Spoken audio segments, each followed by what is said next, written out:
Miss হবে না আপনার পছন্দের টিভি শো। দেখুন জি5 অ্যাপে একদম ফ্রি। হিংচুটের দল এটা কারোর ভালো দেখতে পারে না। কি হলো কি আবার মা? আর কি হবে, তুই মাইনে পাচ্ছিস, হ্যাঁ আমাদের অবস্থা শুধরবে, এটা শুনে একদম হিংসে বেগুনি হয়ে গেছে। সুমি আছে কি? কোনোদিনও বদলাবে না এদের চরিত্র, কোনোদিনও বদলাবে না। ওপরে ওই তোর টাকা ঢুকেছে, বুঝতে পেরেছিস? একবার শুনে তো মুখ শুকিয়ে গেল, ছোট হয়ে গেল। তারপর যে একেবারে 32 পাটি বেরিয়ে এলো, কখন বলতো তোরে ক্ষমা করে দেবেন স্যার, দুঃখিত খুব। এমন মাথাটা গরম করে দিল না, মানে গায়ে ফুসকা পড়ে যায়। কেমন কথা বলে আপনি বিশ্বাস করবেন না। শান্ত হন, কিন্তু এত রেগে গেলেন কেন? ছেড়ে দিন না স্যার, ওসব জেনে আর কি করবেন? ওদের চরিত্রটা জানতে পারবে স্যার, যাদের সুখ দুঃখের সাথী ভাবি তারা যে এক একটা জিনিস সেটা স্যার বুঝতে পারবে। আরে অপু মাইনে পাবে, সেই মাইনে নাকি শ্বশুর বাড়িতে চলে যাবে, সেইটা বলে কি হাসি। মানে আমাকে এই সব নিয়ে কথা বলানোর তোমার কি দরকার ছিল? আরে বাবা, আমি তো শুধু ওদের সাথে খুশির খবরটা ভাগ করে নিচ্ছিলাম, তো কোথাকার কথা কোথায় টেনে নিয়ে গেল। দেখো মা, আমি স্বপ্ন দেখেছিলাম একটা চাকরি পাবো, চাকরি পেয়ে তোমাদের মুখে হাসি ফোটাবো। তাই আমার রোজগারের টাকা আমার ফ্যামিলির কাছেই থাক। ব্যাস ব্যাস, তোর টাকা তোর কাছে থাকুক, তাহলেই আমি খুশি মা। আচ্ছা, এসব নিয়ে পরে ভাবা যাবে, অবস্থা বুঝে ব্যবস্থা হবে। না বাবা, পরে নয়, আমার যা বলার বলা হয়ে গেছে। আমার রোজগারের টাকা আমি মায়ের হাতে দেবো। তুই কত বড় হয়ে গেলি রে অপু, মন দিয়ে পড়াশোনাটা শেষ করাকে।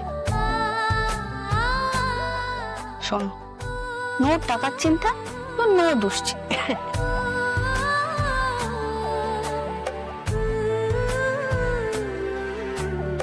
ঠাকুর এত তাড়াতাড়ি আমার স্বপ্নটা সত্যি করে দেবে সেটা আমি ভাবতেও পারিনি।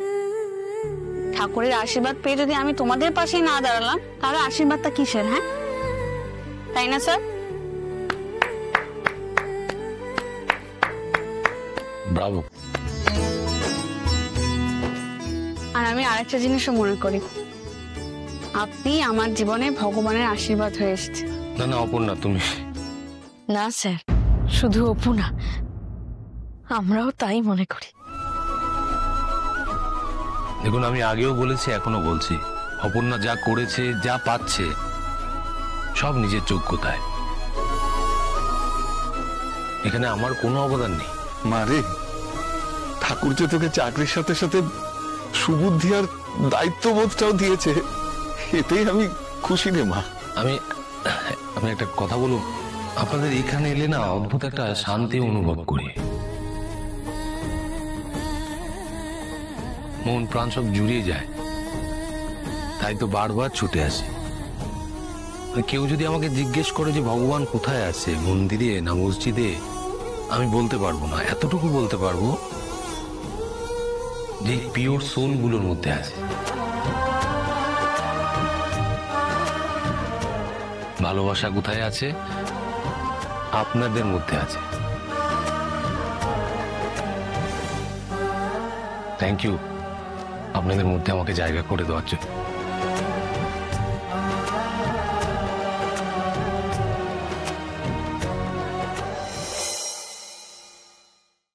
জি5 ডাউনলোড করুন আর সব এপিসোড দেখুন একদম ফ্রি।